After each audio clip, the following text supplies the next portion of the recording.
Adorés, nous allons commencer par l'étude de la parole de Dieu. C'est un sujet important.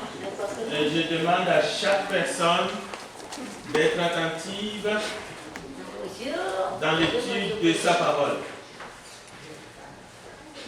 Pour ceux qui nous suivent en ligne, nous vous accueillons aussi au nom de notre Seigneur et Sauveur Jésus-Christ. Ensemble, prenons nos Bibles pour étudier la parole, un sujet important dans la parole de Dieu et pour le corps du Christ.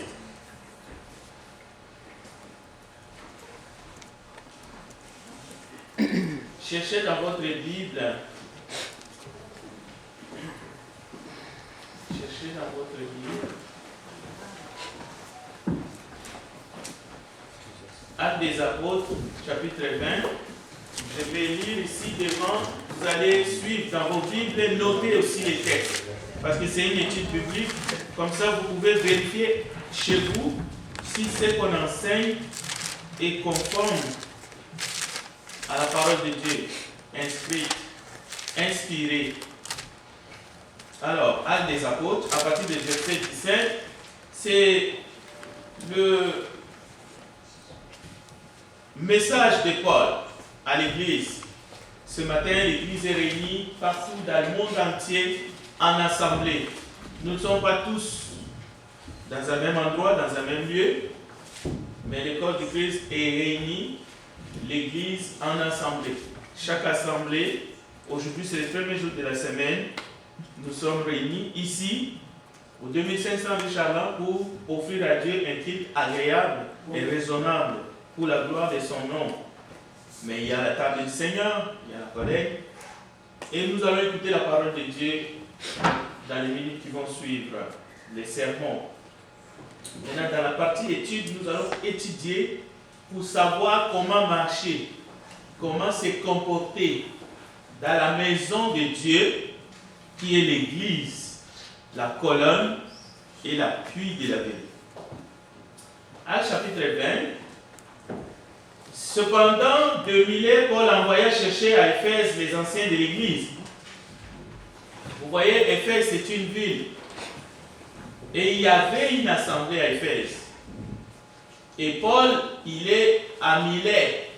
Mais il envoie qu'on aille chercher les membres, les dirigeants, ceux qui se réunissent à Éphèse et qui étaient les anciens. Lorsqu'ils furent arrivés vers lui, il leur dit: vous savez de quelle manière, depuis le premier jour où je suis entré en Asie, je me suis sans cesse conduit avec vous, servant le Seigneur en toute humilité, avec larmes et au milieu des épreuves que me suscitaient au milieu des embûches des Juifs. Ça, c'est le verset 19. Vous savez, le verset 20, que je n'ai rien caché de ce qui vous était utile et que je n'ai pas craint de vous prêcher et de vous enseigner publiquement et dans les maisons. Donc, en public, Paul enseignait, mais dans les maisons, en privé. C'est ce que ça veut dire dans les maisons. Il enseignait la parole. Donc, la parole n'est pas prêchée, n'est pas enseignée seulement en public, comme ce matin. Mais en privé, vous pouvez aussi vous faire enseigner. On peut faire de vous des disciples en privé, dans des études bibliques, des enseignements en privé, et même dans les maisons. Donc c'est ça que ça veut dire en privé. Annonçant aux Juifs, le verset 21, et aux Grecs, la repentance envers Dieu et la foi en notre Seigneur Jésus-Christ. C'est ça. Le message est là. C'est-à-dire, cet enseignement, ce n'est pas basé sur n'importe quoi. Ce n'est pas la politique, ce n'est pas le social. Donc, il y a la repentance envers Dieu et la foi en notre Seigneur Jésus-Christ. Alors, maintenant, le verset 22, voici, lié par l'Esprit, je vais à Jérusalem. Donc, vous voyez ici qu'il y a une notion du voyage, du déplacement. Et Paul, Saul, associe le Saint-Esprit dans ses déplacements. Ce n'est pas quelque chose, ce n'est pas une stratégie. Paul n'utilise pas une stratégie pour aller à Jérusalem. Paul n'agit pas de sa propre tête. Ce n'est pas quelque chose qui lui tombe. Oui, c'est un homme, il avait des responsabilités, il est allé à l'école, il a étudié dans les écoles remarquables, au pied de Gamaliel, mais parce qu'il fait partie du corps du Christ, son déplacement est planifié par l'Esprit. C'est pour cela, au verset 22, il est clairement dit, lié par l'Esprit, je vais à Jérusalem, ne sachant pas ce qui m'y arrivera. Ça ne concerne que Paul parce qu'il était dans une situation de persécution. Mais il n'avait pas peur, il est allé, parce qu'il est lié par l'Esprit. Seulement, de ville en ville, écoutez bien, l'Esprit Saint m'avertit que des liens et des tribulations m'attendent. C'est-à-dire, dans la prédication, dans l'exercice de son ministère, il explique les épreuves que le Seigneur avait déjà prédit. Le Seigneur avait déjà dit à tous ses disciples, pas seulement à Paul. Le Seigneur avait déjà dit à tous ses disciples, à toute l'Église, vous aurez des tribulations dans le monde. Ce n'est pas nouveau. Aujourd'hui, les gens utilisent des tribulations, des situations particulières pour essayer de se soustraire, pour essayer de prendre des décisions. Non, Jésus avait déjà dit que vous aurez des tribulations. Quand nous allons prendre des exemples, vous allez voir que dans la Bible, il y a même de ceux-là qui ont utilisé une situation de famine pour quitter Bethléem et aller à Moab. Bien que Moab est une terre maudite. Mais finalement, ils vont tout perdre, et Elimelech va tout perdre, et Naomi, lorsqu'il revient, parce qu'elle revient seule, veuve, elle dit, je suis partie comblée, riche, mais voici, je reviens, mais vide. Mais quand ils ont pris la décision de partir, c'était, ils fouillaient la famille. C'est-à-dire, ils fouillaient une situation quelconque. Ils ont quitté la terre sainte. Bethléem qui veut dire la ville du pain. Ils sont allés à Moab. Moab, l'ancêtre de Moab, c'est la deuxième fille de Lot.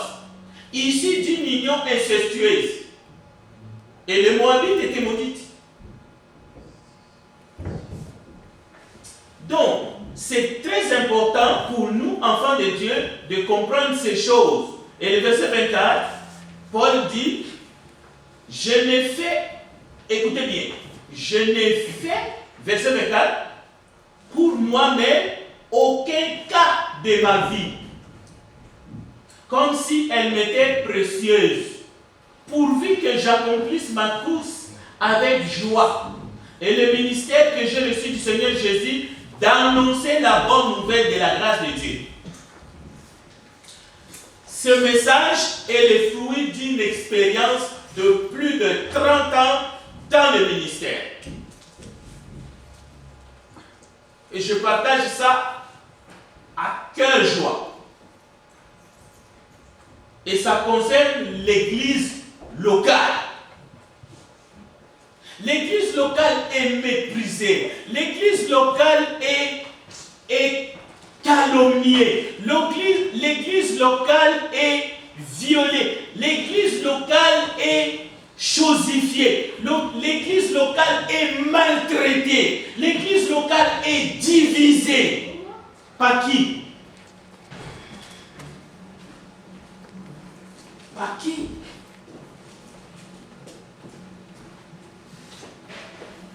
Le verset 25. Et maintenant, Paul ne s'adresse pas à un bâtiment, bien sûr, parce qu'il y en a qui pensent que l'église locale c'est un bâtiment, de la ferraille. Non.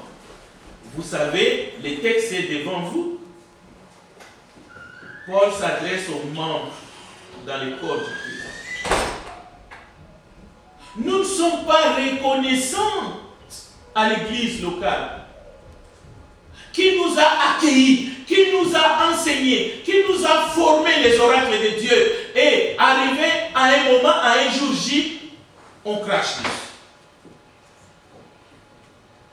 Un peu comme ce que Paul faisait alors qu'il n'était pas converti, il persécutait l'Église.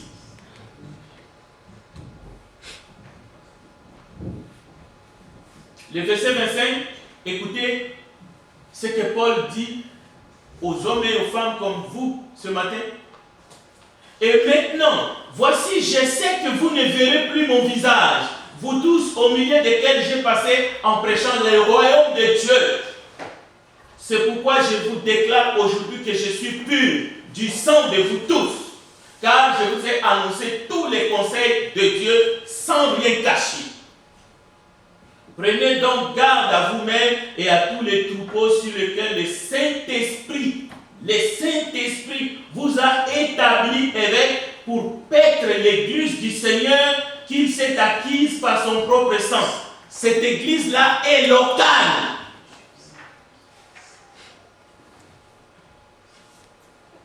Elle est locale. C'est une assemblée. Ce sont des assemblées qui sont disséminées dans le monde entier. Voici le langage de cet homme serviteur. Il dit, je sais qu'il s'introduira parmi vous après mon départ des loups cruels. Écoutez les termes. Qui n'épargneront pas les troupeaux et qu'il s'élèvera du milieu de vous des hommes qui enseigneront des choses pernicieuses pour entraîner les disciples après eux. Pour entraîner les disciples après eux.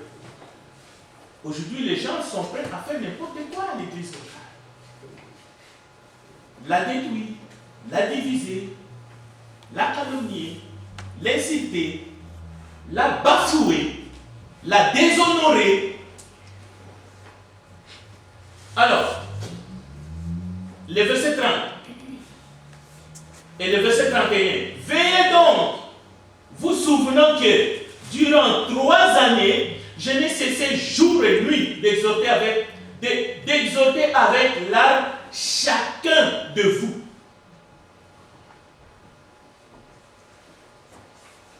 Et au verset 37, tous fondirent en larmes. Pourquoi? Pas parce qu'il va parler de leur contribution. Au contraire, il a dit, et maintenant je vous recommande à Dieu et à la parole de sa grâce, à celui qui peut édifier et donner l'héritage à tous les sanctifiés. Je n'ai désiré ni l'argent, ni l'or, ni les vêtements des personnes. Vous savez vous-même que ceux-là ont pourvu à mes besoins et à ceux des personnes qui étaient avec moi. Je vous ai montré de toute manière que c'est en travaillant ici qu'il faut soutenir les faibles et se rappeler les paroles du Seigneur Jésus, du Seigneur qui a dit lui-même, il y a plus de bonheur à donner qu'à recevoir. Mais c'est après avoir ainsi parlé, il s'est mis à genoux et pria avec eux tous. Et tous fondirent en larmes et se jeta au cou de Paul. Il l'embrassait, affligé, surtout de ce qu'il avait dit qu'il ne verrait plus son visage, et il l'accompagnait jusqu'au navire. Pourquoi ils ont pleuré? Parce que Paul voyageait. Et surtout qu'il a dit qu'il ne verrait plus. Est-ce que vous voyez l'importance de l'église locale? Est-ce que nous allons comprendre par cette brève étude notre engagement vis-à-vis du Seigneur et les liens que nous formons dans l'église locale? Sans toutefois perdre ou diminuer nos libertés les uns les autres.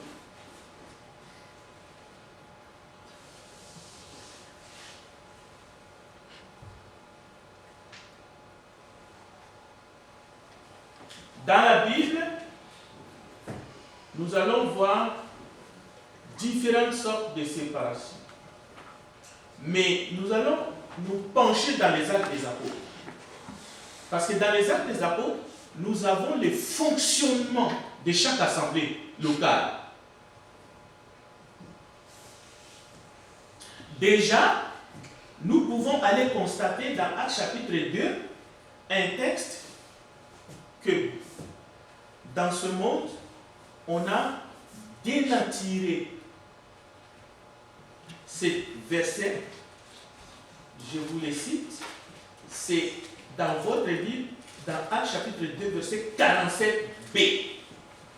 Vous pouvez les trouver là, notez le passage. Le texte dit ceci, et ça concerne l'église locale, le corps du Christ. Le Seigneur ajoutait chaque jour à l'église ceux qui étaient sauvés.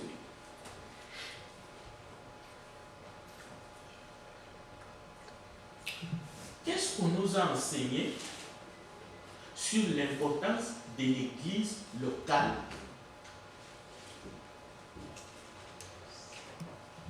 Notre appartenance à Jésus, mais à l'église qui est localement établie ici-bas.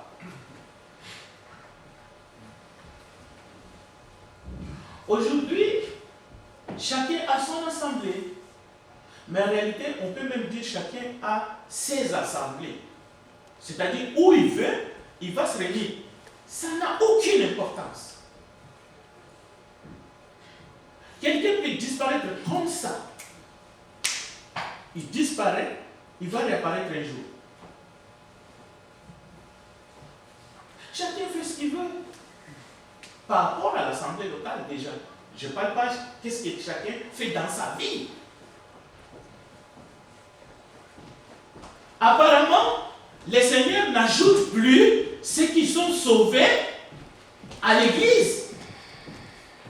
On peut même penser qu'il les ajoute dans une église invisible. Au fait, c'est un mystère. Non, on s'y met soi-même. On choisit là où on veut aller adorer. Comme ce dimanche matin là, je décide où je vais aller. Si je vais aller à Ottawa, si je vais aller à Toronto, si je vais aller à Sherbrooke, si je vais aller au Québec, je n'ai de compte à rendre à personne. C'est ça la fausse doctrine. En fait, c'est l'absence de la famille. C'est comme aussi dans les familles aujourd'hui. Vous pensez que votre enfant est en train de dormir. Il est sorti à 1h du matin. Mais vous ne savez pas où il est.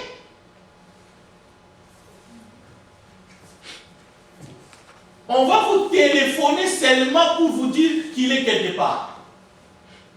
Peut-être dans une chambre froide, peut-être il est quelque part, il était parti, et puis non, c'est un adulte de toutes les façons.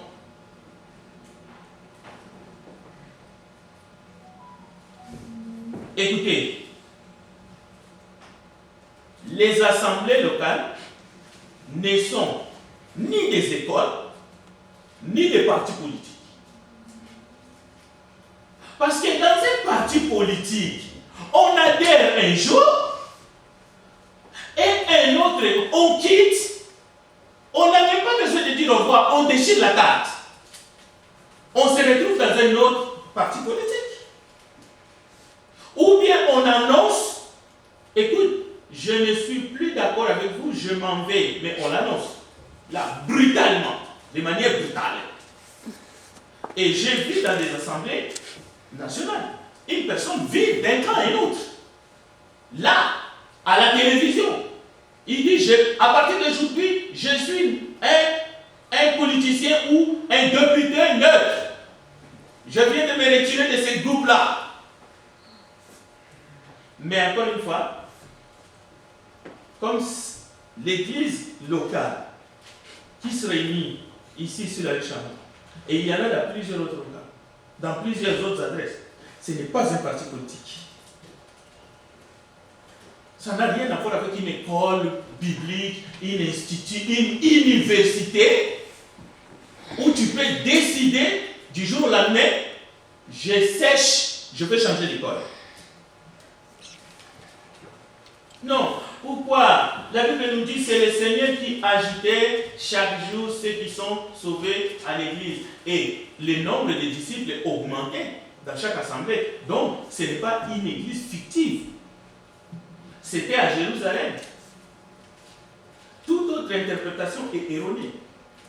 Tout comportement peut être abusif contre l'église et le corps du Christ. Disons les choses clairement. Actes chapitre 20 est là. Et je vous ai dit que cette étude, c'est les fruits d'observation de 30 ans de service dans le corps du Christ. Mais une observation lucide de comment le membre dans le corps du Christ se comporte et utilise mal la liberté que nous avons en Christ. Et comme vous le savez, ne vous sentez pas culpabilisé. Souvent, lorsque l'Esprit envoie la parole, c'est à partir du moment où tu écoutes la parole que tu deviens responsable de tes actes. Vraiment.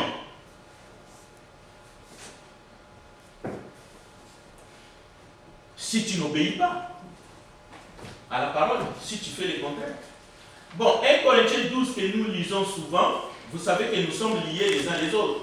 Et nous devons éviter les pièges du diable. Parce que comment le diable agit? Il va t'isoler. Il va t'isoler du corps pour t'attaquer frontalement. C'est comme ça que ça se passe. Et beaucoup ne savent pas.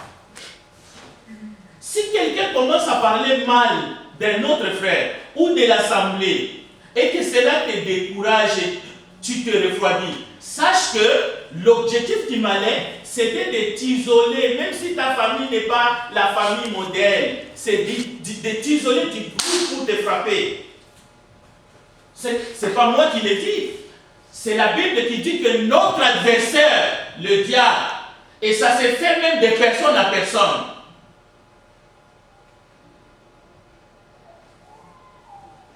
La personne va t'éloigner de moi parce qu'il a un objectif, mais sur toi. Parce qu'à côté de moi, tu vas écouter les paroles qui vont t'aider. Ça peut être un mari, ça peut être une femme. Il ne veut pas que tu sois à côté de moi. Je vais te dire les choses de manière à t'aider sur le plan spirituel. Parce que là où vous ne serez pas mari et femme.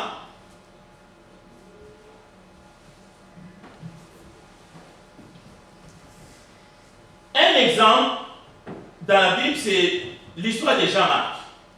Les étudiants de la Bible connaissent cette histoire de Jean-Marc.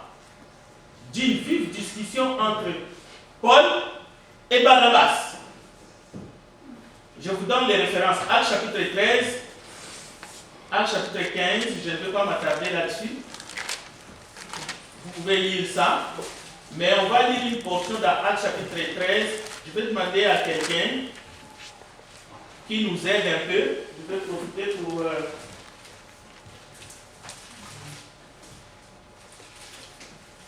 juste les 5 premiers versets, s'il vous plaît. Actes, chapitre 13, les 5 premiers versets, mais je vous conseille de lire tous les chapitres. 13 et tous les chapitres 15. Allez-y, si vous avez trouvé Actes 13, 1 à 5, s'il vous plaît. Il y avait dans l'église d'Antioche des prophètes et des docteurs, Barnabas, Siméon, appelé Niger, Sius de Cyrène, Manahen, qui avait été élevé avec Hérode, de Tétrate, et Saul, excusez-moi. Pendant qu'ils servaient le Seigneur dans leur ministère et qui jeûnaient, le Saint-Esprit dit: mettez-moi à part Barnabas et Saul pour l'œuvre à laquelle je les ai appelés. Alors, après avoir jeûné et prié, ils leur imposèrent les mains et les laissèrent partir. Barnabas et Saul, envoyés par le Saint-Esprit, descendirent à Séleucie. Et de là, ils embarquèrent pour l'île de Chypre. Arrivés à Salamine, ils annoncèrent la parole de Dieu dans les synagogues des Juifs et ils avaient Jean pour aide. Merci. Ils avaient Jean pour aide. Le Saint-Esprit a dit: mettez-moi à part Saul et Barnabas dans une assemblée locale pour une mission. Mais, chers bien-aimés, Jean-Marc servait le Seigneur à côté de Saul et Barnabas comme aide.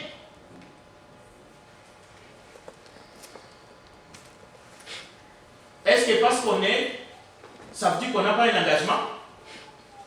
Non, Jean-Marc était aide. Le Saint-Esprit n'a pas cité le nom de Jean-Marc.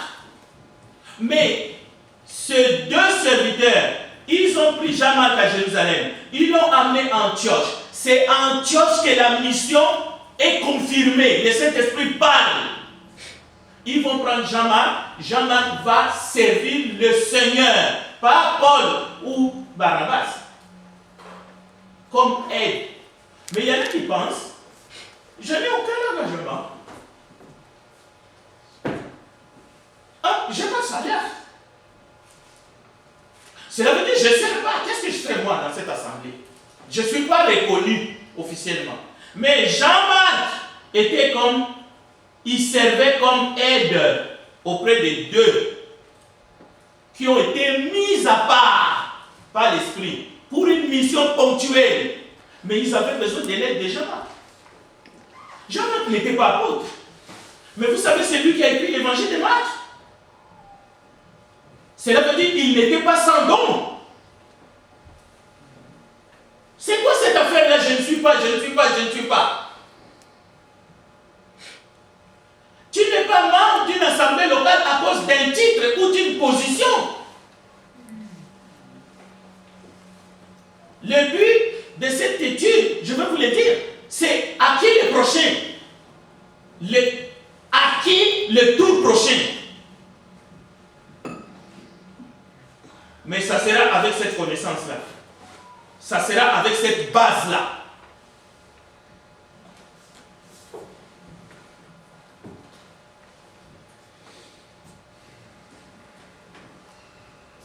Jean-Marc était reconnu dans l'assemblée. Il était reconnu par Saul et Barnabas, qui servaient le Seigneur à part entière. Mais il les a abandonnés à Pamphylie. Et plus tard, ça va créer une dissension. Bon,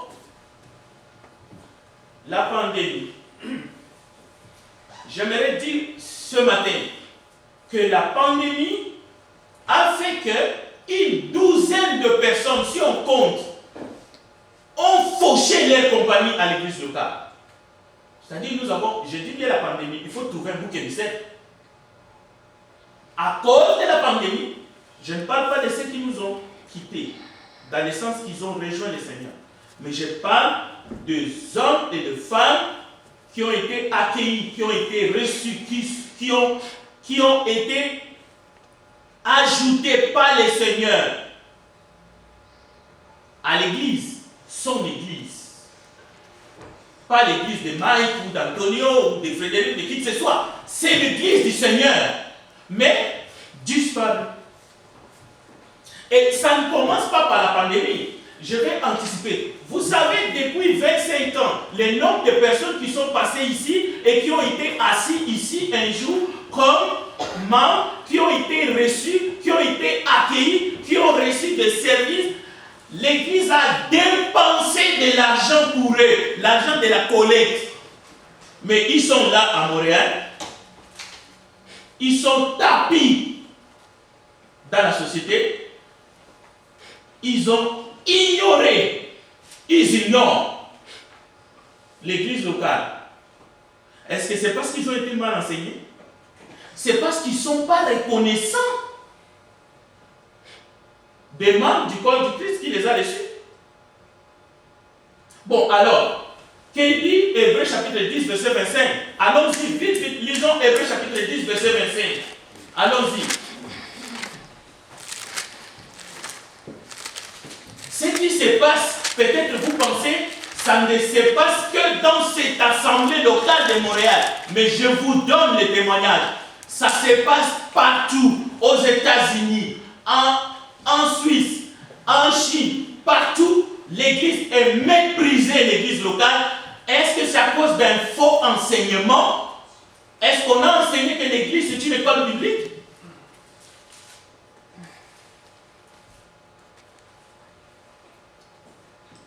Où on adhère un jour et puis on fait ce qu'on veut et on continue sa marche avec le Seigneur. Qui a enseigné ça? où on prend des décisions unilatérales et même minées de mensonges et on essaie de blesser tout le monde. Mais Dieu voit tout, Dieu connaît nos pensées. L'église, c'est l'église du Seigneur.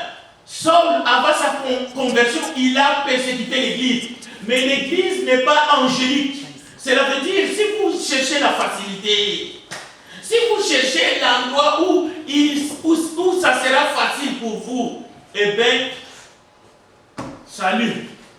Jésus n'a jamais dit que vous devez nager dans la facilité. Il a dit vous aurez des tribulations. Jésus a dit il y aura des scandales. Jésus a dit. Mais il y a des responsabilités. Et nous devons faire preuve de maturité. Et nous devons nous aimer véritablement les uns les autres. Mais nous devons fonctionner en ordre. De manière à donner toute la gloire à celui qui nous a aimés au point de mourir. C'est la croix pour nos péchés. Amen. On ne joue pas, on ne badine pas avec l'église du Christ, corps du Christ. Localement. Nous allons voir comment ça s'est passé dans les actes des apôtres et nous allons nous interroger par rapport à nos propres actes. Et vous allez comprendre que ceux-là qui jouent avec l'église, qui divisent l'église, qui font des courbettes, qui racontent des histoires au nom de l'église, qu'ils vont répondre de leurs actions.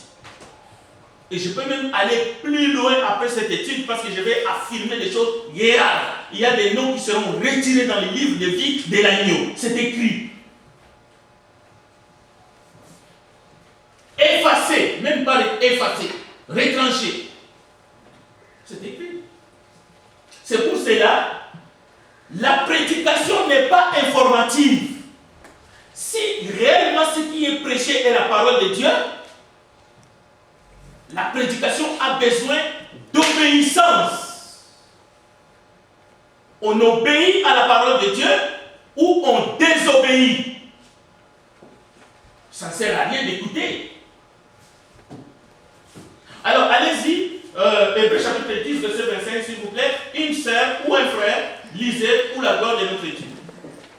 N'abandonnons pas notre assemblée comme c'est la coutume de quelques-uns, mais exhortons-nous réciproquement, et cela d'autant plus que vous voyez s'approcher les jours. Voilà. Bon.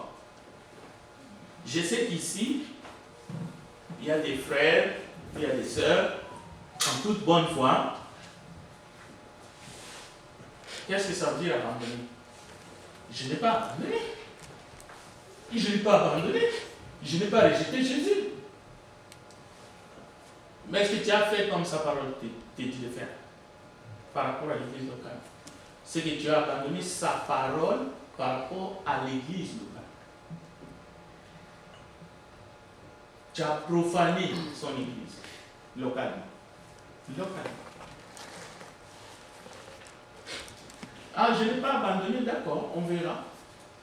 Oui, Jean-Marc n'a pas abandonné, d'ailleurs il a travaillé, Paul témoigne en bien. Gloire à Dieu. Parce que la grâce de Dieu, parce qu'il va revenir, Jean-Marc.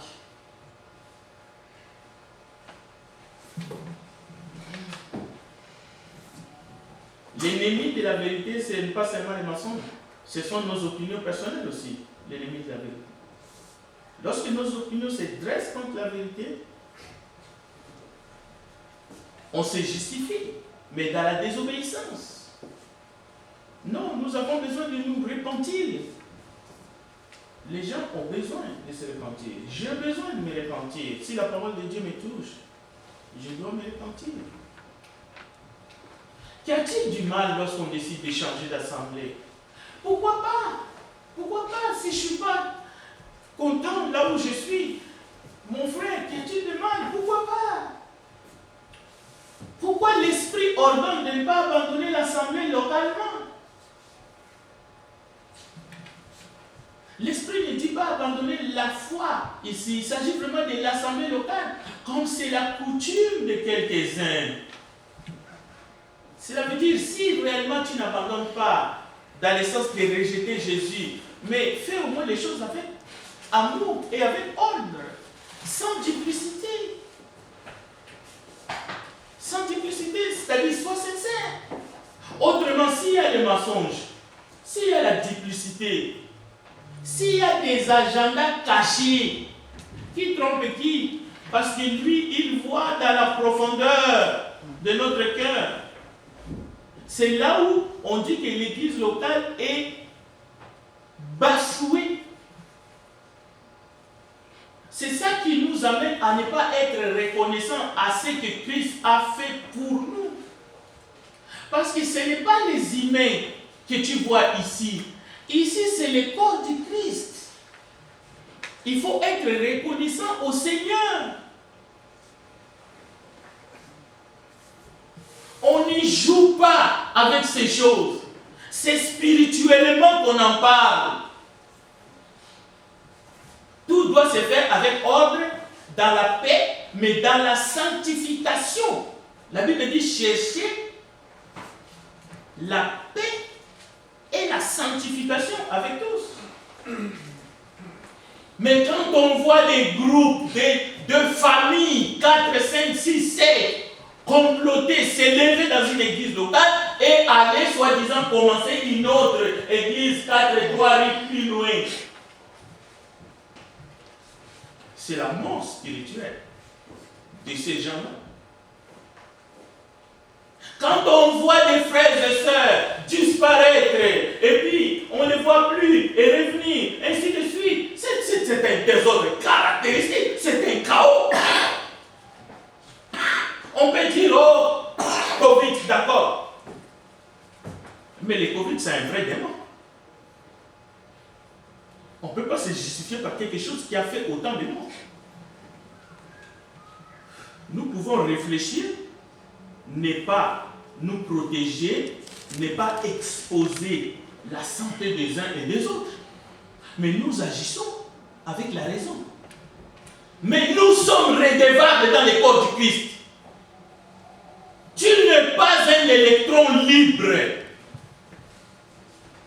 Sinon, tout l'enseignement du corps du Christ, comme vous voyez, et vous avez un corps. Est-ce que l'œil peut dire, parce que je ne suis pas l'oreille, non, c'est écrit dans 1 Corinthiens chapitre 12. Mais pourquoi est-ce que notre comportement ne cadre pas avec la vérité?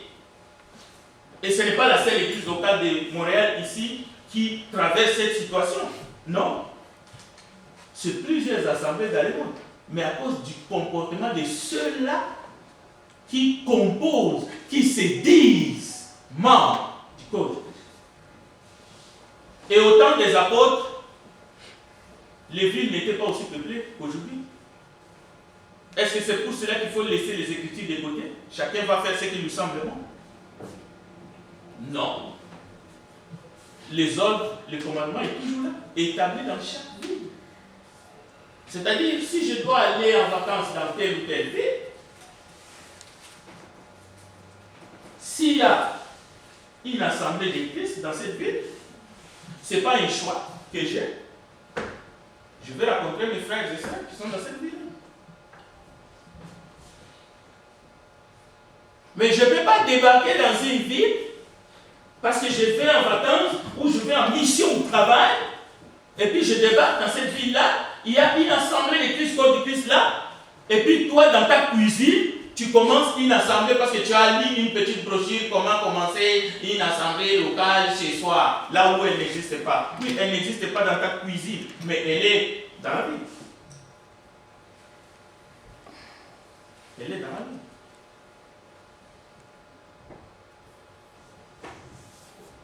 Nous allons voir que les assemblées locales, dans les actes des apôtres, bien qu'autonomes, collaboraient les unes des autres. Et nous venons de lire. Saul était à Milet, il a appelé les anciens d'Éphèse. Ils ont échangé. Ils ont prié ensemble. Mais Paul n'était pas un ancien international. Il ne dirigeait pas plusieurs assemblées. C'est ça les liens de l'esprit dans la paix qui doit nous conduire. Mais bien sûr, il y a l'esprit de la rébellion. Et c'est ça que nous voulons rejeter. Et nous voulons que tous les enfants de Dieu soient maintenant enseignés et responsables de leurs actes. Pour que personne ne dise, je ne savais pas. Avant que j'ai pris, parce qu'il est moins 10, je ne peux pas aller plus loin.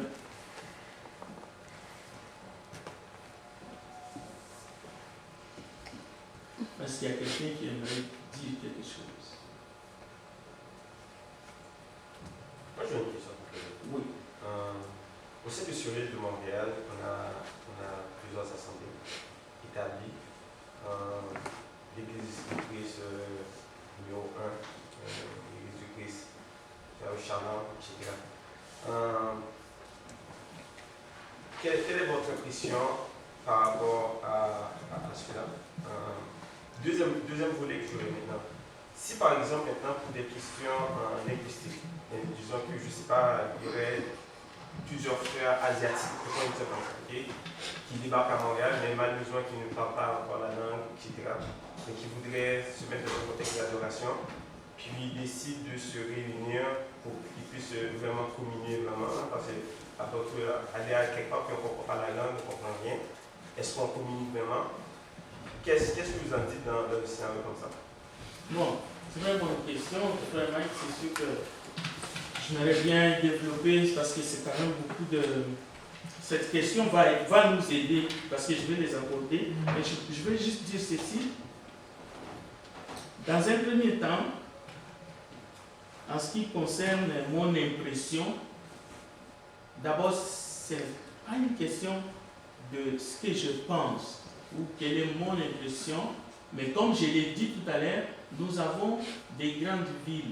Au 1er siècle, les villes n'étaient pas aussi peuplées comme l'île de Montréal, par exemple. Et d'ailleurs, malgré les changements qui viennent d'intervenir pour faire de l'île de Montréal une seule ville, ça ne fonctionne toujours pas. On a toujours, les noms sont là, et on a eu plusieurs villes dans le passé, avec leurs responsables, leurs municipalités, ainsi de suite. Donc cela veut dire une agglomération comme l'île de Montréal, même si au 1er siècle on établissait une église dans une ville, compte tenu que ce n'était pas peuplé comme aujourd'hui, je ne vois pas de mauvais œil que dans la ville de Longueuil qui est une assemblée. Moi je ne peux pas juger pourquoi est-ce que ici à Montréal, non, il y a une assemblée et à Anjou, il peut y avoir une assemblée, c'est compte tenu de la démographie. Moi, je ne peux pas juger, même si le texte dit dans chaque ville il y avait une église, parce que là, à l'époque, il y avait tant de personnes sur la terre. Aujourd'hui, on est presque 7 milliards, même aux environs ou moins ou plus. Bon. Mais quand même dans ce contexte-là, il y a des désordres. Et les désordres, c'est ça que je vais répondre par rapport à ta seconde question. Il n'existe pas dans la parole de Dieu qu'on forme une église sur des considérations linguistiques. Cela veut dire, même ce matin, le frère Enrico vient de m'envoyer des appareils technologiques pour essayer de traduire. Il y a un frère qui persévère ici depuis longtemps, que quelqu'un parle en espagnol dans notre cabine, comme ça se fait ailleurs, ce serait un péché. Donc il faut privilégier que dès qu'il y a 10 personnes ou 8 qui parlent, sont asiatiques, qui parlent une langue dont ça justifie le début d'une assemblée. Dès que du chinois aussi, ça justifie une assemblée. Mais vous voyez que cette façon de penser n'est même pas biblique, mais dans les affaires du monde, ça ne marche pas comme ça. La communion n'est pas un handicap à cause d'une langue, étrangère qu'elle soit ou quelconque. C'est pour cela les gouvernements du Canada, par exemple, n'ont que 2 langues officielles. Aux États-Unis, il y en a 2, peut-être 3 maintenant. Si dans le monde, on n'en fait pas toutes les langues, tous les dialectes, un sujet pour que les gens se sentent mieux, se sentent bien, ainsi de suite, mais on arrive quand même à dire, écoutez, ici on est au Québec, on peut parler français ou anglais, et on peut apprendre les langues. Ça c'est clair aussi. Et ce n'est pas un péché, je vais terminer par là, tu es un prédicateur comme je suis en train de faire maintenant, je parle en français, qui est même 2. L'un qui parle chinois, l'autre qui parle espagnol. Ce n'est pas défendu par les Écritures. Tout cela, c'est pour permettre que le message soit livré. Mais, pour commencer les assemblées locales, il y a un ordre, il y a des textes, il y a des exemples dans les Écritures qu'il faut obéir. On ne peut pas les tripoter n'importe comment. Là, ça devient un désordre et l'ennemi en profite pour diviser, avoir des églises de premier rang et des églises de second rang. Des églises qui se réunissent dans des salles qui sont modernes et tout, et des gens qui se réunissent dans des caves, dans des endroits qui sont inappropriés, et tout ça, et en même temps, ça crée des classes. C'est pour cela que le Saint-Esprit n'a pas permis. C'est pour cela que le don des langues, Dieu a donné ces dons au début de l'Église. C'est pour montrer que le Saint-Esprit peut faire des choses, pour démontrer déjà au début que ce que je veux, c'est un peuple, une nation sainte, où certaines considérations doivent être mises de côté. C'est ça le peuple de Dieu. De toute langue, de partout, de toutes les nations. Et là-haut, c'est comme ça que nous serons. Il n'y aura pas de ceci, de cela. Non, nous venons de partout et nous allons nous rassembler. Mais ça commence ici-bas. La preuve, ce matin, vous voyez, toutes les nations qui sont là, toutes les langues qui sont là. Mais ailleurs, le frère Mike a raison. Il y a des églises mono. Voilà. J'ai vu ça en dehors, ça aux États-Unis, les églises du Christ, parce qu'il va y avoir une assemblée en anglais, dans le même building. Après ça, on fait un culte en espagnol, et après ça, on fait un culte. Moi, j'ai jamais compris ce concept. Attention. Non, c'est une conception qui embrigade au fait. Parce qu'en réalité, il y a des chrétiens qui sont d'origine des langues espagnoles. Il suffit juste de les accepter et de leur donner les moyens qu'ils travaillent avec les autres ministres et à un moment donné, ils peuvent prêcher en espagnol et on les traduit en anglais. C'est-à-dire, les frères qui sont là, anglophones, vont écouter un prédicateur d'origine espagnole, mais qui va prêcher dans la même assemblée. Un autre jour, la prédication sera faite en anglais et sera traduite directement ou avec des appareils comme nous avons ici en espagnol. C'est parce qu'il y a des cultures qui sont trop dures, qui ne veulent pas. Justement, c'est ça qu'il faut éviter. La question était tellement importante, nous allons progresser dans cette étude. J'aimerais vraiment que vous puissiez être... que vous compreniez cela, c'est important, chers frères et sœurs. Prions ensemble, nous allons continuer. Seigneur, nous te bénissons. Merci pour ce matin. Nous sommes là et nous voulons t'offrir ce qui est agréable à l'honneur de ton nom. Permets que nous puissions nous conduire avec crainte dans la justice, mais aussi dans l'amour les uns les autres, dans l'amour de ton Église, qui est le corps du Christ. Bénis ta parole que nous avons dans les Saintes Écritures. Permets que nous soyons des instruments pour la gloire de ton nom. Nous te louons et nous t'adorons au nom de Jésus. Amen. Amen. Merci.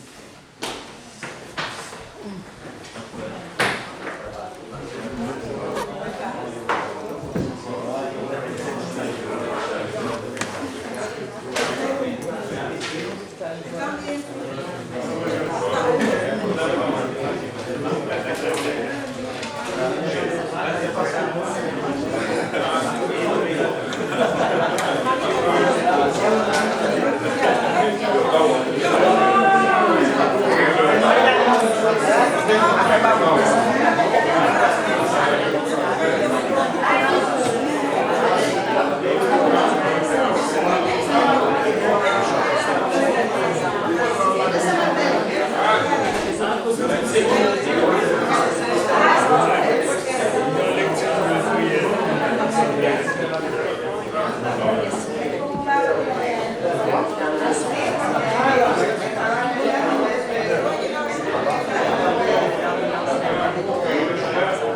Terima kasih.